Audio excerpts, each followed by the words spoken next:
अस्सलामुअलैकुम रहमतुल्लाहि वबरकातुहू। मैं मोहम्मद ज़काउल्ला, आपका कन्नड़ा टीचर। SLC 10ನೇ ತರಗತಿ ದ್ವಿತೀಯ ಭಾಷೆ ಕನ್ನಡ यानी सेकेंड लैंग्वेज कन्नड़ा में जो है हमें पद्य भाग का पार्ट 1 में का पद्य भाग 2 पद्य 2 यानी पोयम नंबर 2 सभी चैत्रा के बारे में पिछले क्लासेस में हमें पाठ प्रवेश और पोयम रीडिंग और उसके जो है पोयम का एक्सप्लेनेशन जो है मैं करता हूँ। तो आज के क्लास में उसके आगे का सभी चैत्रा पोयम का आगे का इसमें हमें कृतिकारर परिचय, मीनिंग्स, पदಗಳ अर्थ और अभ्यास प्रश्नಗಳು इस तरह से स्टेप बाय स्टेप सीखेंगे।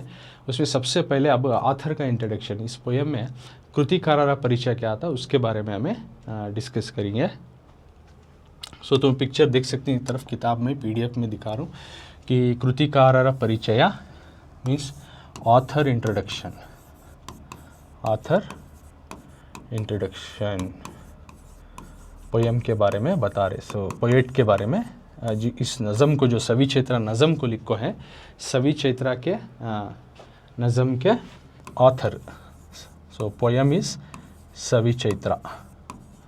इस पोयम को नज़म को लिखा है बसवराजा साधरा ने पद्य। तो उनके बारे में हमें आज जानेंगे। बसवराजा साधरा पोएट यानी इस नज़म को लिखा है।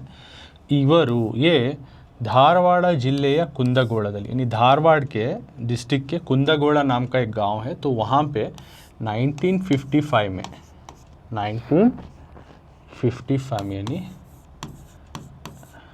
1955 में जो है 1955 में इनकी पैदाइश होती है। जनिसिदरू, इन्होंने ये जो है पैदा है।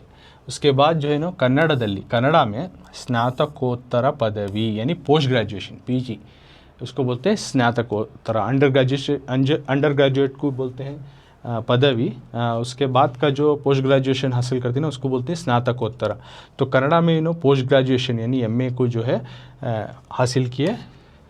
बाद में बसवराज कट्टीमनी के जो कादंबरिಗಳು कहीं इसके ऊपर विषयದ ಮೇಲೆ इस कंटेंट के ऊपर प्रौढ़ प्रबंध एक बड़ा एसे लिखकर इनको डॉक्टरेट की जो है उपाधि मिली। यानी PhD देना तो एक कौन सा भी एक टॉपिक पर उन्होंने प्रबंध लिखने के ऐसे टॉपिक के ऊपर लिख को ये करना, तब उनको PhD मिलते सो, तो उसको बोलते हैं डॉक्टरेट।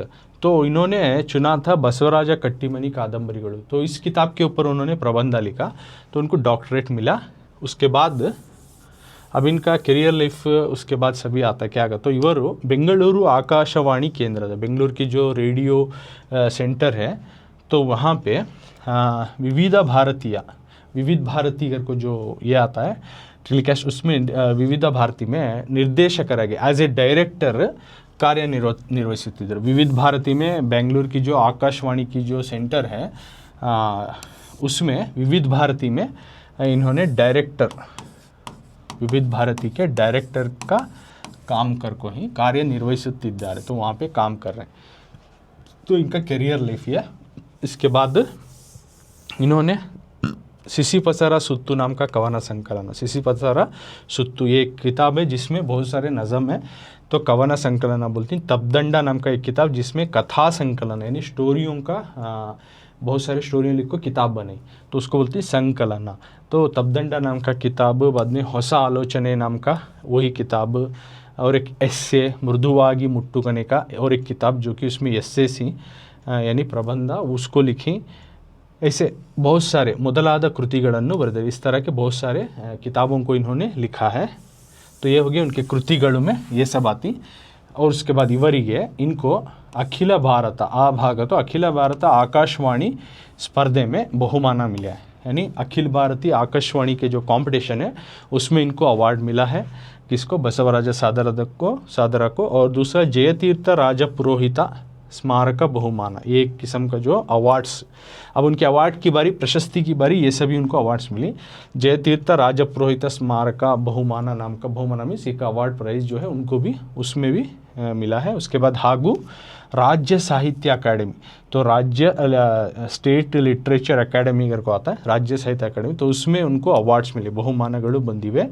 उसके बाद ಇವರ ಸಿಸಿಪಸರ ಸುತ್ತು, तो ऑलरेडी यहाँ बताया इनकी जो सिसिपसरा नाम का सुत्तु जो किताब है इस किताब से जो है प्रस्तुत पद्यवन कवना संकलन यानी सिसिपसरा सुत्तु नाम की किताब से प्रस्तुत पद्यवन प्रेजेंट पोयम को, जो सविचैत्र पोयम हमें डिस्कस करें लास्ट क्लास में, तो उस सविचैत्र पोयम को जो है इस किताब से लिया गया है, सिसिपसरा सुत्तु नाम के किताब से लिया गया। ये होता आकर कृति। तो ये डिटेल से समझा, पॉइंट वाइज तुमने समझा तो बहुत ईजी हो जाता है, तो पॉइंट वाइज भी लिख के आपको मार्क्स मिल सकती। तो ಕೃತಿಕಾರರ ಪರಿಚಯ ಕರ್ಕೋದೇಳ್ತಿ ಕೆಳಕಂಡ ಸಾಹಿತ್ಯ ಕಾಲ ಸ್ಥಳ ಕೃತಿಯೊಂದಿಗೆ ಪರಿಚಯಿಸಿ करको इस तरह से देती। तो पहले तो मैं लिख लेती ಹೆಸರು, जो कि उन्होंने देखो रहती ಹೆಸರು यानी नाम। तो सेम थिंग आपको पॉइंट वाइज समझा रहा हूँ, आप ऐसा पैराग्राफ वाइज बना को लिखती तो अच्छा है। नहीं सर उतना याद नहीं होता, थोड़ा मुश्किल होता है तो इस तरह भी तुम्हें लिख सकती, तो आसानी से याद हो जाता है। ಹೆಸರು बसवराज सादरा, क्योंकि वेरी इंपॉर्टेंट रहता, 3 मार्क्स मिलती साहित्य का जो काला स्थला कृति लिखे तो हमें। तो ಹೆಸರು नेम हुआ, ऑथर का नाम लिखना बसवराज सादरा।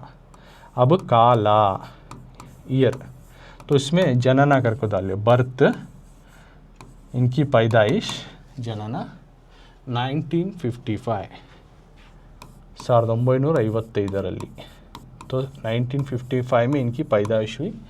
ये हुआ काला जनना, इनका वो दौर और पैदाइश कब हुई। स्थल, अब इन्हों पैदा हुई सो जगह, तो ये ऐसे ये पॉइंट लिखे तो देते सो ऑथर इंट्रोडक्शन का, तो ये सब आना चाहिए। नाम उनका, बर्थ ईयर, प्लेस, स्थला का तो बर्थ प्लेस कौन सा इनका, तो ऑलरेडी मैं समझा, जो धारवाड़ के जिले के कुंदगोड़ा नाम के गांव, धारवाड़ नाम का एक कर्नाटक में डिस्ट्रिक्ट है, उसके पास कुंदगोड़ा नाम का एक गांव है, वहाँ पे इनकी जो है पैदा हुई। तो धारवाड़ा जिले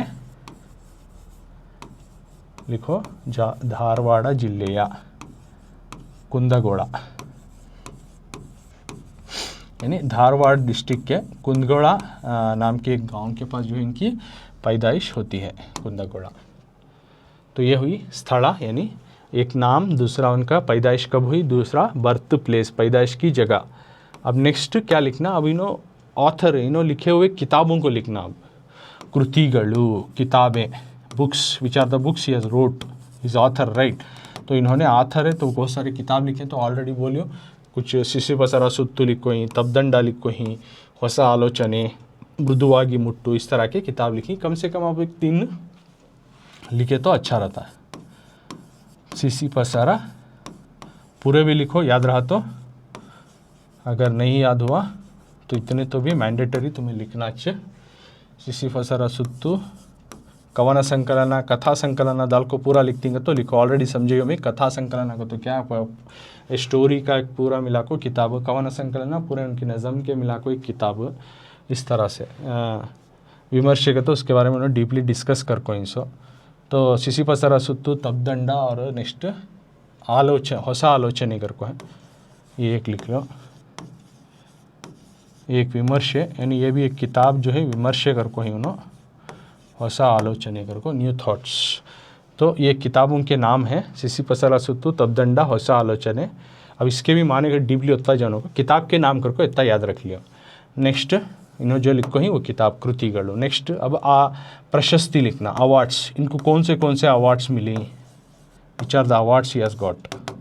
तो अवार्ड्स कौन से मिले इनको, वो अवार्ड्स लिखना। जैसे कि यहाँ पे लिखो ही अखिल भारत आकाशवाणी स्पर्धे ಬಹುಮಾನ, जयतीर्थ राजपुरोहित स्मारक ಬಹುಮಾನ, राज्य साहित्य अकादमी ಬಹುಮಾನ, ऐसे 3 अवार्ड्स मिली। कोई से तो भी 1-2 तो भी लिखो। तो जैसे कि यहाँ लिख रहा हूँ मैं, आभा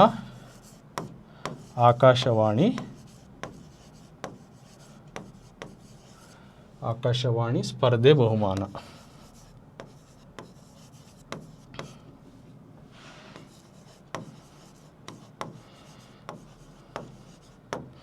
उसके बाद राज्य साहित्य अकादमी, ये भी लिख सकते हो, जयतीर्थ राजपुरोहित। अगर बड़ा याद नहीं हुआ तो तुम्हें राज्य साहित्य अकादमी ಬಹುಮಾನ ये भी लिखो। 2 अवार्ड्स के नाम लिखे, राज्य साहित्य अकादमी ಬಹುಮಾನ, तो ये अवार्ड भी इनको मिल को है। तो ये आ गया प्रशस्तिगणों में। नेक्स्ट आकर Kriti, the book has taken from, किस किताब से जो है ये किताब को ली, घर को किस किताब से ली, सिसिफसरा सुत्तु नाम का एक किताब है, तो उस किताब से जो है ये नज़म को, सविचेत्रा नज़म को तो लिखो तुम्हें सिसिफसरा सुत्तु। तो इस किताब से इस नज़म को लिया गया, सिसिफसरा सुत्तु नाम के नज़म से, किताब से इस नज़म सविचेत्रा नाम के नज़म को लिया गया। तो ऐसा पॉइंट वाइज बना को तुम्हें लिखे तो विल गेट इजीली 3 मार्क्स, आसानी से 3 मार्क्स मिल जाती। पूरा तुम्हें याद कर को समझ को लिख देंगे तो वो भी अच्छा है, नहीं याद हुआ तो कम से कम तुम्हें ऐसा पॉइंट बना को लिखे तो विल गेट इजीली 3 मार्क्स। तो ये हुआ ಕೃತಿಕಾರರ ಪರಿಚಯ, जो कि हमें ಕಾಲ ಸ್ಥಳ ಕೃತಿಯೊಂದಿಗೆ ಕೆಳಕಂಡ ಸಾಹಿತಿಯನ್ನು ಪರಿಚಯಿಸಿ करको देती हैं। ಕೆಳಕಂಡ ಕೃತಿಕಾರರ ಪರಿಚಯ बरेरी कर देख सकती हैं, टेस्ट में दे सकती हैं, एग्ज़ाम में, तो किस में भी आ सकता है, तो तुम्हें ईजीली लिखे जा। So this is the point we have discussed about the author introduction, जो कि सविचेत्रा नज़म को लिखो ही। नेक्स्ट टिप्पणी बरेरी है। टिप्पणी बरेरी इन द सेंस उसके ऊपर एक शॉर्ट नोट, उसे बोलते हैं टिप्पणी बरेरी। ये तो देते नहीं, लेकिन जस्ट आपको समझाने के लिए आपको बता रहा हूँ। टिप्पणी एक short note you are going to write. तो पोयम में आया वन का तो वंदु बेल्ला बेविगे सेरी, यानी गुड़ नीम को मिलना, गुड़ जो है नीम को मिलना, jaggery is mixing with the neem, बेल्ला बेविगे सेरी, गुड़ जो है नीम के साथ मिल रहा है। तो इसका मतलब ये है कि संक्रांति का जो ये फेस्टिवल उस टाइम पे एल्लू बेल्ला देती, यानी तिल और गुड़ देती। संक्रांति का जब फेस्टिवल आता है तिल और गुड़ मिला के देती। ಹೇಗೋ ಹಾಗೆ उसी तरह युगादि ಎಂದು, युगादि का जब फेस्टिवल आता है बेऊ बेल्ला यानी नीम और गुड़ देती। तो उसका मतलब क्या होता है तो बरलिरुव सुख दुखಗಳನ್ನು, जो आगे आने वाले ज़िंदगी में खुशी या दुख, खुशी जो है गुड़ का रिप्रेजेंट कर रहा है और गम या प्रॉब्लम्स को जो है नीम को ये कर रहा हो, रिप्रेजेंट कर रहा है, यानी उसको बता रहा है। तो ये दोनों को हमें ಸಮಾನವಾಗಿ ಈಕ್ವಲಿ ಅಕ್ಸೆಪ್ಟ್ करना, ಸ್ವೀಕರಿಸುವ संकल्प ಮಾಡುವ आचरणे, इक्वली हमें उसको एक्सेप्ट करना ज़िंदगी में, चाहे खुशी हो गम। इसके लिए जो है नीम और गुड़ को मिलाकर दिया जाता है। वो एक किस्म का जो उनका मानती उनके त्योहार या फेस्टिवल में, वो चीज़ को बताई सो यहाँ। नेक्स्ट सिसिफस का को, जो सिसिफसरा सुत्तु किताब लिखो, इसमें सिसिफस का तो उसके बारे में बोल रही। सिसिफस का तो एक्चुअली ईता, he is a Greek king, is the king of Greek, very ancient time में, जो ओल्डन डेज में जो सिसिफस नाम का एक ग्रीक का किंग था। प्राणापायदिंदा, अपनी जान पे जो आफत है, उसे जान पर जो आफत आ गई थी उसमें उन्हें 4 बारी पार आ गई, 4 बार जो है उन्हें उससे बच गया। 4 बार ऐसा है कि उसकी लाइफ चले जाती है। तो ही सर्वाइव फॉर 4 टाइम्स, मृत्युवन्नु ಗೆಲ್ಲಬೇಕೆಂದು। उसके बाद जैसे उन्हें 4 बार बचे, उसे क्या आस होगी का तो मैं कैसा तो भी मौत के ऊपर ही जीत हासिल कर लेना, मृत्युवन्नु ಗೆಲ್ಲಬೇಕು, मौत के ऊपर ही जीत हासिल कर लेना। इसके लिए दैवದ ಮೊರೆ ಹೋಗುತ್ತಾನೆ, इसलिए उन्हें खुदा के तरफ तवज्जो करता अपने आप को कि मैं मौत के ऊपर जीत हासिल कर लेना, मुझे मौतिश नहीं आना कभी भी। तो क्या करता है, उसे बोलती खुदा की आग दैवವು, तब खुदा बोलती कि चूपाद ಬೆಟ್ಟದ ಮೇಲೆ, तुम एक तेज़ पहाड़ के ऊपर, चूपाद बेटा एक तेज़ नोक होती है ना, पहाड़ की तेज़ नोक, तो उस नोक पर ಬೆಟ್ಟದ ಮೇಲೆ ದೊಡ್ಡ ಬಂಡೆಯನ್ನು ನಿಲ್ಲಿಸು, उसके ऊपर एक बड़ा सा पत्थर खड़ा, एक पहाड़ है जिसको अनी जो है चूप है यानी तेज़ है, उस अनी पर एक बड़ा सा पत्थर खड़ा हो, उसके ऊपर पत्थर रखना, वो गिरना नहीं करके बोलती। तो आ प्रयत्नದಲ್ಲಿ, तो ऐसे ट्राई कर ले उन्हें, किंग सिसिफस नाम का किंग ऐसा अभी भी ट्राई कर ले को, निरंतरವಾಗಿ ರಾಜನು निरंतर कंटिन्यूसली उन्हें प्रयत्निಸುತ್ತಲೇ, कंटिन्यूसली उन्हें अभी भी ट्राई कर रहा है, ಮಾಡುತ್ತಿದ್ದಾನೆ ಇದ್ದಾನೆ। तो ऐसे खड़ाने की कोशिश में, एक पहाड़ की तेज़ नोक पर एक पत्थर को खड़ाने की कोशिश में कंटिन्यूसली ट्राई कर रहा कर को, ಸೋತರು आ कार्यದಲ್ಲಿ, अगर उन्हें हारा तो भी वो काम में, ಈಗಲೂ ತೊಡಗಿದ್ದಾನೆ, अभी भी जो है अपने आप को उसमें क्या कर रहा है, उस काम में लगा हुआ है। ಎಂಬುದು ಗ್ರೀಕರ ನಂಬುಗೆ, यानी ये जो है ग्रीक की जो है मानने वाली मान्यता है कि उन्हें अभी भी जो है उस पहाड़ की तेज़ नोक पर पत्थर खड़ाने की कोशिश में अभी भी लग गया, वो कर ले कुछ है कर को, अभी भी वो किंग है कर को, ऐसा एक ग्रीक के लोग मानती। तो वो है सिसिपस कर को यहाँ बता को टिप्पणी टिप्पणी नोट्स में बता को ही। तो ये हुआ कृतिकार परिचय और टिप्पणी। अब अभ्यास शुरू हो रहा। अभ्यास प्रश्नों में सबसे पहले जो है पदಗಳ अर्थ मीनिंग्स। तो पदಗಳ अर्थ means meanings, words meanings, words meaning पदಗಳ अर्थ। अभ्यास का तो मैं बोलिया जो प्रैक्टिस के वास्ते तुमने जो सवालात देती उसको बोलती हैं अभ्यास। आदि मतलब मोदलु, फर्स्ट, शुरुआत, बिगिनिंग या फर्स्ट जो आता है, बिगिनिंग या शुरुआत होता है, उसको बोलती हैं मोदलु, आदि, बिगिनिंग, फर्स्ट। कोरडू तो ऑलरेडी पोएम में बोला, कोरडू मतलब वना मರದ तुंडू, एक पेड़ का हिस्सा जहाँ पे वो सूखा है, सूखा पेड़ का जो है एक टुकड़ा या ढाली, एक जगह, एक हिस्सा, पेड़ का हिस्सा जो कि सूखा पड़ा है, उसको बोलती हैं कोरडू। खगा यानी खा यानी आकाश, खा का मतलब है आकाश स्काई, गा मतलब गमिसुವುದು यानी आसमान में चढ़ाई करने, आसमान में उड़ने वाला, कौन, बर्ड, पक्षी, हक्की। तो खगा मतलब पक्षी, परिंदा बर्ड होता है,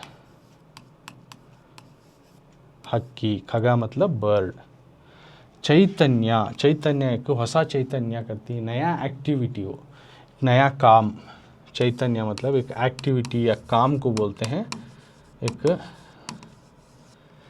उसको बोलते हैं चैतन्य चटुवटिके। उसके बाद क्या होता है दगदा, दगदा यानी केलसा, काम, वर्क, जॉब तुम्हें बोलती नहीं, उसको बोलते हैं केलसा, दगदा, वर्क, जॉब, अंडरस्टैंड। उसके बाद मत्तू करके, मत्तू को तो यहाँ एंड कर को नहीं, एक तरफ मत्तू को तो एंड होता है, लेकिन इस पोएम के हिसाब से मत्तू को तो मादकते यानी एक मधोशी आते नहीं, उसको बोलते हैं मत्तू, मादकते, एक मधोशी आते, हम डेजीनीस फील होता तुम ना, तो वो बोलती मादकते, मत्तू। मुगुड़ू का तो यहाँ पे मोग्गू, कली, फूल की जो कली आती है उसको बोलते हैं मुगुड़ू, मोग्गू, मोग्गू, फूल की कली, खिलने से पहले फूल जिस तरह से रहती है कली, उसको बोलते हैं मोग्गू। तो नेक्स्ट में वा लगा का तो पिक्चर दिखाया, वो लगा, वो एक ट्रम्पेट के जैसे आता है बजाने वाला, और एक वा लगा जो कोडगास का किस्म का डांस है उसे भी बोलती। तो विद पिक्चर है एक्सप्लेन यू।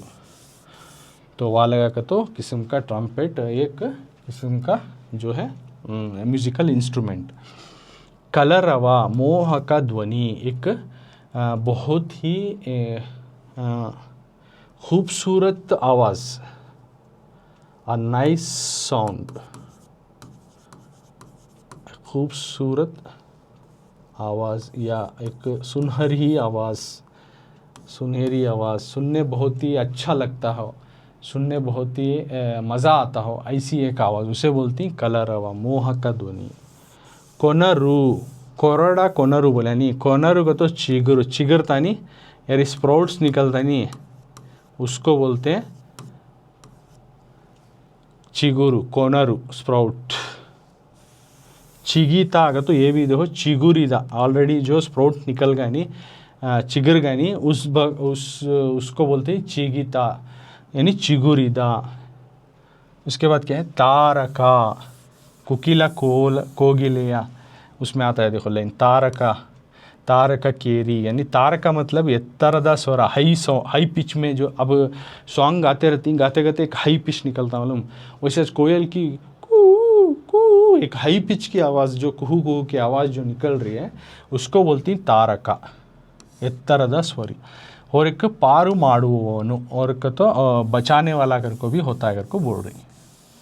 नेक्स्ट नेलदव्वा, नेला का तो बोला फ्लोर, यहाँ पे नेलदव्वा मतलब नेलदा अव्वा, ज़मीन माँ कर को, ज़मीन को पोएट है माँ से कंपेयर कर रही नहीं, वो है नेलदव्वा, नेला यानी ज़मीन, अव्वा यानी माँ, नेलदव्वा ज़मीन माँ। मुक्ता यानी आज़ाद होना, बिडुगड़े ಹೊಂದಿದ, आज़ाद होना, मुक्ता। वधु, वधु को तो मधुमगलु, ब्राइड, दुल्हन, इसको बोलते हैं मधुमगलु, वधु, दुल्हन को कहते हैं मधुमगलु। तो ये हुआ इस क्लास में हमें कृतिकारर परिचय और जो है टिप्पणी, ಪದಗಳ ಅರ್ಥ ಡಿಸ್ಕಸ್ करें।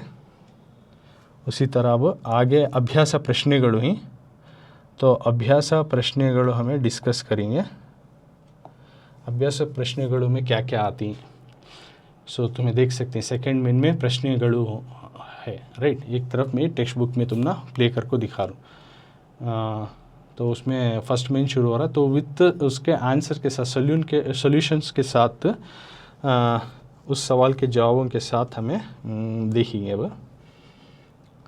और आंसर्स को सॉल्व कर ले को जाएंगे वन बाय वन। तो पिक्चर देख सकती हैं तुम्हें यहाँ ये साइड में। सो देखो प्रश्नेಗಳು फर्स्ट में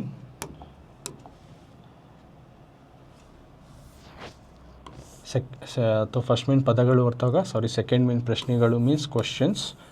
तो सवाल जवाब यहाँ से शुरू हो रही तुम ना, तो आम इंत में क्या बोल रही, ಕೆಳಗಿನ ಪ್ರಶ್ನೆಗಳಿಗೆ, नीचे दिए गए सवालों को, नीचे दिए गए सवालों को, ಕೆಳಗಿನ ಪ್ರಶ್ನೆಗಳಿಗೆ ಒಂದು ವಾಕ್ಯದಲ್ಲಿ ಉತ್ತರಿಸಿ। नीचे दिए गए सवालों को एक सवाल में, एक सेंटेंस में जवाब दो। Answer in one sentence, answer in one sentence for the given questions और फॉलोइंग क्वेश्चंस। तो ये हुआ फर्स्ट में, जो कि तुम ना एक एक मार्क्स कैरी करता, हर सवाल का सही जवाब एक मार्क्स आता है। एक सेंटेंस बोल रही तो वो लिखते एक आध दो सेंटेंस हो जाती, तो एक ही रन अगर कोई, तो वो भी तुम ना बता को दे, तो मेन आंसर भी। तो फर्स्ट क्वेश्चन देखो ही नो, so what is the first question, प्रश्न ಒಂದು यानी क्वेश्चन नंबर 1, ನೆಲದಮ್ಮ यानी ज़मीन माँ जो है, नवा वधुविनंते, नवी नवेली दुल्हन जैसी, यानी अभी ब्याह हो रहा उसका, इसी सजी हुई दुल्हन, नई दुल्हन जैसी, शृंगारಗೊಳ್ಳುವುದು यानी उस तरह से रेडी होने वाली, उस तरह से तैयार होने वाली। कब ज़मीन माँ जो है नवी नवेली दुल्हन जैसा कब उन्हें तैयार होकर रहती है, यानी ड्रेस होकर रहती है, यानी उस तरह से लगती है। किस सीज़न में, किस वक्त में ज़मीन माँ जो है एक नवी नवेली दुल्हन जैसी लगती है, या उस तरह से तैयार दिखती है, नवी नवेली दुल्हन जैसा। तो ये क्वेश्चन का आंसर फर्स्ट क्वेश्चन का विद सॉल्यूशन हमें देखेंगे। तो पिक्चर में आओ,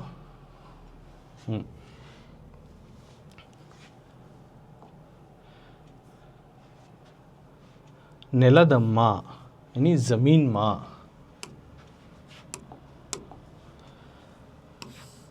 ನವವಧುವಿನಂತೆ नवी नवेली दुल्हन जैसा, ಸಿಂಗಾರಗೊಳ್ಳುವುದು तैयार होती है, सो कब यावागा। तो आंसर युगादियु बंदागा, युगादि की फेस्टिवल जब आती है, युगादि आती है, उस वक्त में ನೆಲದಮ್ಮ ज़मीन माँ जो है नववधु, ನೆಲದಮ್ಮ वधुविनंते एक नवी नवेली दुल्हन जैसी तैयार होती है। ज़मीन माँ जो है जब युगादि का फेस्टिवल त्यौहार आता हो, ಯುಗಾದಿಯು ಬಂದಾಗ, तो मेन आंसर है ಯುಗಾದಿಯು ಬಂದಾಗ। ಸಿಂಗಾರಗೊಳ್ಳುವುದು ಯಾವಾಗ ಕಡ್ಕೊ, डायरेक्ट ಯುಗಾದಿಯು ಬಂದಾಗ, रिमेनिंग क्वेश्चन में चलता डाल तो 1 मार्क्स। तो आंसर ऐसा भी लिख सकती हैं तुम्हें। तो युगादि जब आता है, युगादियु ಬಂದಾಗ ನೆಲದಮ್ಮ ज़मीन माँ जो है ನವವಧುವಿನಂತೆ यानी एक दुल्हन जैसी तैयार होती है, रेडी होती है, ಸಿಂಗಾರಗೊಳ್ಳುತ್ತಾಳೆ। So you will get 1 marks. युगादियु ಬಂದಾಗ इज़ द मेन आंसर, ये लिख डाले तो तुम्हें 1 मार्क्स तुम्हें ईजिली मिल जाती है। अब next second question, second question में क्या है देखेंगे। तो ಪ್ರಶ್ನೆಗಳು ಒಂದು ವಾಕ್ಯದಲ್ಲಿ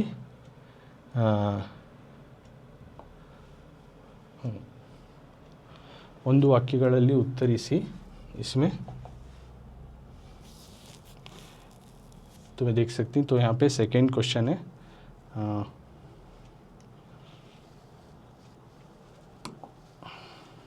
ಪ್ರಶ್ನೆ 2 ಕ್ವಶನ್ ನಂಬರ್ 2 युगादिय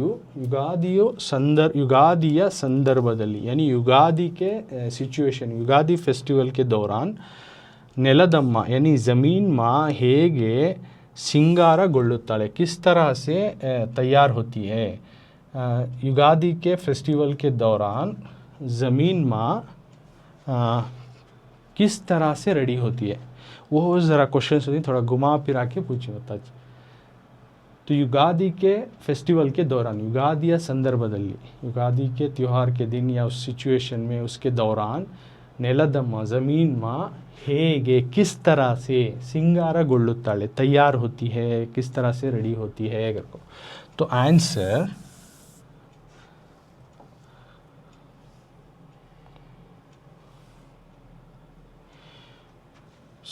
यहाँ पे देखो आंसर है सेकंड का आंसर युगादिಯ संदर्भದಲ್ಲಿ युगादि के त्यौहार के वक्त में युगादि के त्यौहार के दौरान संदर्भದಲ್ಲಿ दौरान युगादि फेस्टिवल के दौरान नेलदम्मा ज़मीन माँ नववधुविनंते एक नवी नवेली दुल्हन जैसी सिंगारಗೊಳ್ಳುತ್ತಾಳೆ, एक नवी नवेली दुल्हन जैसी रेडी होती है। सो सेम क्वेश्चन तो टेक्स्ट बुक में पूछे थे वही क्वेश्चन यहाँ सोल्यूशन में देखो। युगादिಯ संदर्भದಲ್ಲಿ ये प्रिंटिंग मिस्टेक है, यहाँ नेलदम्मा को ಕೆಲವನ್ನು है। सो सीधे कोनों को तो यहाँ में चेंज करियो नेलदम्मा ಹೇಗೆ ಸಿಂಗಾರಗೊಳ್ಳುತ್ತಾಳೆ, तो युगादिಯ संदर्भದಲ್ಲಿ नेलदम्मा नववधुविनंते तो नवी नवेली दुल्हन जैसी वो तैयार होती है। This is the main answer. ये लिख डाले तो तुम्हें इस क्वेश्चन को तो 1 मार्क्स विल गेट। तो ये हुआ दूसरा सवाल का जवाब। तो नेक्स्ट तीसरा क्वेश्चन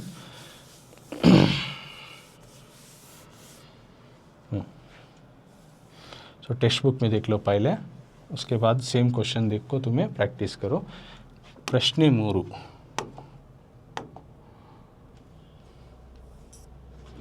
ಚೈತ್ರದಲ್ಲಿ यानी क्वेश्चन नंबर 3 प्रश्ने 3 ಚೈತ್ರದಲ್ಲಿ यानी चैत्र के सीज़न में चैत्र महीने के सीज़न में ಯಾವುದರ किसका ವಾಲಗ ನಡೆದಿರುತ್ತದೆ।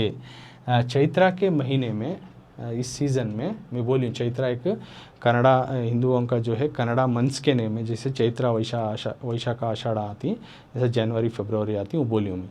तो इसे चैत्र सबसे पहला महीना माना जाता है, इसमें युगादि का त्यौहार भी आता है, राइट। तो चैत्र में इस महीने के दौरान ಯಾವುದರ किन किन का वालग ನಡೆದಿರುತ್ತದೆ, ट्रम्पेट के किस किस के दरमियान जो है ट्रम्पेट की जो है प्लेइंग उस ट्रम्पेट को जो बजाती यानी वो म्यूज़िक को बजाती वो चलता है। उस तरह का जो मैं वालगा का तो बताया ऑलरेडी, कुरक का एक किस्म का डांस भी है और एक म्यूज़िकल इंस्ट्रूमेंट भी है। ये बजाने के जैसा म्यूज़िकल इंस्ट्रूमेंट जो है बजाने के जैसा चैत्र के महीने में किस किस के साथ होता है, किसके साथ जो है ये वालगा बजाने का म्यूज़िक जो है इस सीज़न में होता है। सो यहाँ पे आंसर देखो, थर्ड आंसर हाँ ಚೈತ್ರದಲ್ಲಿ ಯಾವುದರ ವಾಲಗ ನಡೆದಿರುತ್ತದೆ, चैत्र के महीने में किसके दरमियान जो है वालगा चलता है। So same question that we have saw in the text book ಚೈತ್ರದಲ್ಲಿ ಯಾವುದರ ವಾಲಗ ನಡೆದಿರುತ್ತದೆ। तो ಚೈತ್ರದಲ್ಲಿ चैत्र के महीने में ನೆಲಮುಗಿಲ ज़मीन और आसमान के दरमियान ಯಾವುದರ जगह ನೆಲಮುಗಿಲ चैत्र के महीने में ನೆಲಮುಗಿಲ यानी ज़मीन और आसमान अर्थ floor and the sky earth and sky के दरमियान वालगा यानी ये जो म्यूज़िक बजता है, ये गाना या नृत्य बजता है, म्यूज़िक बजता है, ये जो किसके दरमियान होता है तो ज़मीन और आसमान के दरमियान। यानी चैत्र का महीना ये मंथ इतना खूबसूरत कुदरत का नज़ारा रहता है कि लगता है कि ज़मीन और आसमान के दरमियान वालगा का एक नृत्य एक म्यूज़िकल इंस्ट्रूमेंट का प्रोग्राम चल रहा है। सो पोएट अपने अंदाजे से डिस्क्राइब करके बता रहे हैं। तो तुम्हें पोएम क्लास को एक्सप्लेनेशन अटेंड कर रहे हो तो this are all the answer is the easy, तो तुम ना वो लिखने बहुत आसान होता है, समझने भी आसान होता है। तो पोएम का क्लास देखो, तुम्हें जिस तरह से मैं एक्सप्लेन करता हूँ उसके बाद ये क्लासेस अटेंड करो तो वेरी मच ईजी होता तुमना। तो नेक्स्ट क्वेश्चन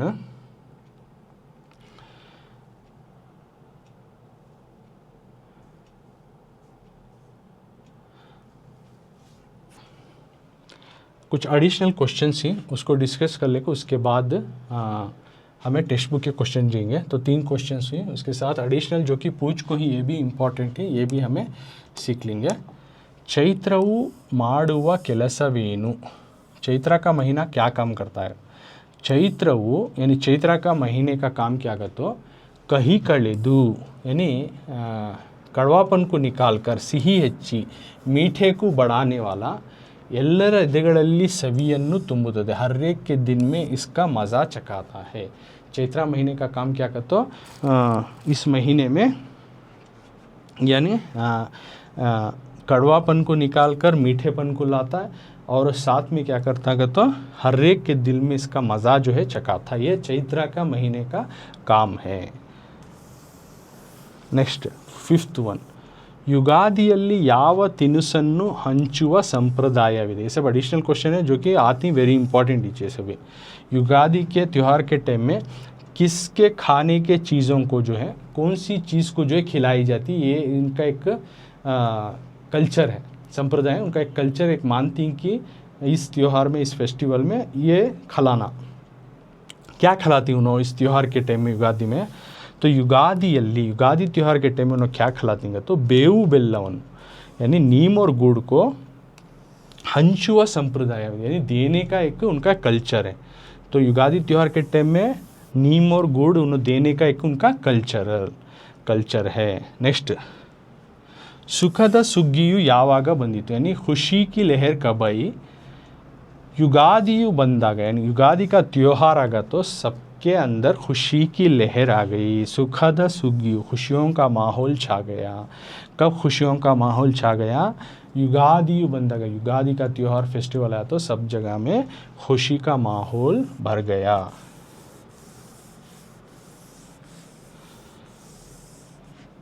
सुग्गी बंदागा, यहाँ सलाहम्मा है, स्पेलिंग मिस्टेक है तो इसको ऐसा कर लो, नेलदम्मा।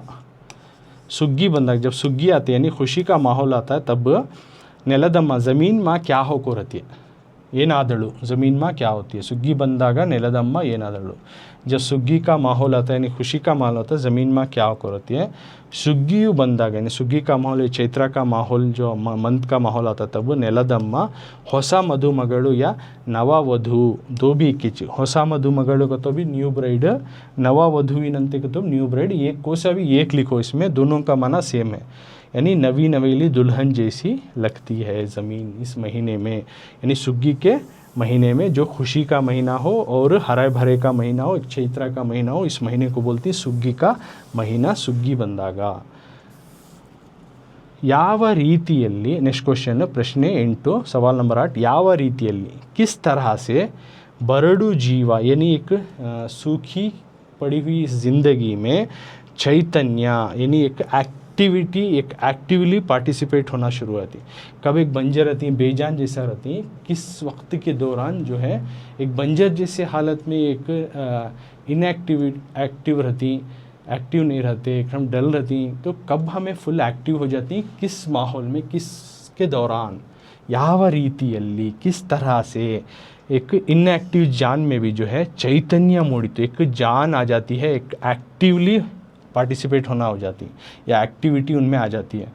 वणमरवु चिगुरी, जब सूखा पेड़ चिगर को, ಮೊಗ್ಗುಗಳು ಮೂಡಿದಾಗ, सूखा पेड़ भी चिगर को उसमें जो है कली निकलने लगी, तो बरडू जीवा की एक बेजान में भी जो है चैतन्य, एक बेजान में भी एक्टिविटी आई, जैसे कि उसमें भी एक नयापन, एक काम आना शुरू हो जाता है।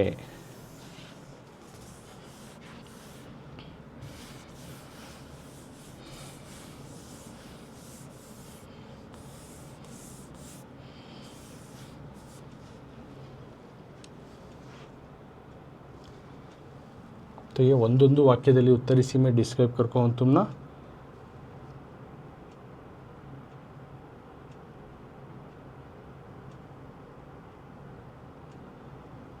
तो एडिशनल क्वेश्चन उन्होंने क्या, तो ये पूरे क्वेश्चन हमें डिस्कस करी। ನೆಲದಮ್ಮ ನವವಧುವಿನಂತೆ ಸಿಂಗಾರಗೊಳ್ಳುವುದು ಯಾವೊಂದೊಂದು वाक्य में, तो तुम्हें देख सकती। हाँ, तो ಒಂದು ವಾಕ್ಯದಲ್ಲಿ ಉತ್ತರಿಸಿ 1 मार्क क्वेश्चन, जिसमें हम ये भी डिस्कस करें, ನೆಲದಮ್ಮ ನವವಧುವಿನಂತೆ ಸಿಂಗಾರಗೊಳ್ಳುವುದು ಯಾವಾಗ, जो टेक्स्ट बुक क्वेश्चन ही वो भी मैंडेटरी में करको साथ में एडिशनल भी करी वो तुमने बता रहा हूँ. सो सेकंड ಯುಗಾದಿಯ ಸಂದರ್ಭದಲ್ಲಿ ನೆಲದಮ್ಮ ಹೇಗೆ ಸಿಂಗಾರಗೊಳ್ಳುತ್ತಾಳೆ ये भी बताऊँ सॉल्यूशन में. थर्ड में ಚೈತ್ರದಲ್ಲಿ ಯಾವುದರ ವಾಲಗ ये भी समझाऊँ. Fourth one minute. फिफ्थ का युगादिಯಲ್ಲಿ ಯಾವ ತಿನಿಸನ್ನು ಹಂಚುವ ಸಂಪ್ರದಾಯ ये भी डिस्कस करको सॉल्यूशन में. लेकिन एक क्वेश्चन का जो है नहीं डिस्कस करें दैट यू नो सवी ಚೈತ್ರದ ಸೊಬಗು ಏನು. सवी ಚೈತ್ರ का एक खूबसूरती क्या. सवी ಚೈತ್ರದಲ್ಲಿ ಬರಡು ಜೀವಕ್ಕೆ ಚೈತನ್ಯ ಮೂಡುವುದು ಮತ್ತು ನವವಧುವಿನ ನೆಲದಮ್ಮ ನವವಧುವಿನಂತೆ ಸಿಂಗಾರಗೊಳ್ಳುವುದು ಸವಿ ಚೈತ್ರದ ಸೊಬಗು. ये लिख सकती हैं तुम्हें. सवी चैत्र का सोबगु खूबसूरती क्या आकर को इसका खूबसूरती क्या. सवी ಚೈತ್ರದ ಸೊಬಗು ये भी लिख सकती हैं कि ನಗುವಿನ ಮುಖವೇ ಎಲ್ಲೆಲ್ಲಿಯೂ ಬೆಲ್ಲ ಬೇವಿಗೆ ಸೇರಿ ಕಹಿ ಕಳೆಯುತ್ತದೆ करको लिखती. ಎಲ್ಲರ ಎದೆಗಳ ತುಂಬ ಸವಿ ಚೈತ್ರ करको तुम्हें लिख सकती. ಕಹಿ ಕಳೆದು ಸಿಹಿ ಹೆಚ್ಚಾಗುತ್ತದೆ ಎಲ್ಲರ ಎದೆಗಳಲ್ಲಿ ಸವಿ ಚೈತ್ರ ಮೂಡುತ್ತದೆ ಇದು ಸವಿ ಚೈತ್ರದ ಸೊಬಗು ये लिख सकती. तो सवी चैत्र की खूबसूरती क्या ये भी लिख सकती. नहीं का तो तुम्हें मेन पॉइंट और एक क्या है तो युगದ ಹಿಂದಿನ ಕುಳೆಯ ತಿಕ್ಕಿ मेन ये भी लिख डाले तो तुम्हें मार्क्स मिलता है. यानी पुराना मेल धोकर नयापन आगत युगದ ಹಿಂದಿನ ಕೊಳೆಯ ತಿಕ್ಕಿ ಮೈ ತೊಳೆಯುವುದು ಮತ್ತು ನಗುವ ಮುಖವೇ ಎಲ್ಲೆಲ್ಲಿಯೂ हर जगह जो है नगुआ नलवीना मुखा हर जगह है और पुराना हमारा जो गंदगी उसको निकाल फेंकिए. सवी चैत्र का ಸೊಬಗು सवी चैत्र का खूबसूरती क्या. ಯುಗದ ಹಿಂದಿನ ಕೊಳೆಯ ತುಕ್ಕಿ ಮೈ ತೊಳೆದಂತೆ ಎಲ್ಲ ನಗುವಿನ ಮುಖವೇ ಎಲ್ಲೆಲ್ಲಿಯೂ करको लिखो.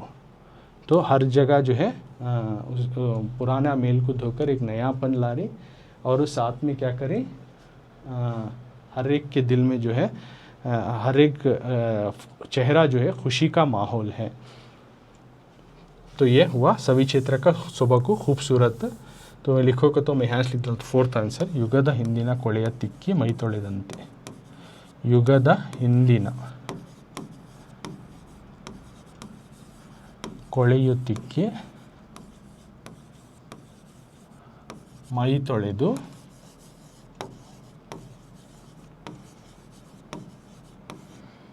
ನಗುವ ನಲಿವಿನ ಮುಖ ಮೂಡುವುದು. ನಗುವ ನಲಿವಿನ ಮುಖ ಮೂಡುವುದು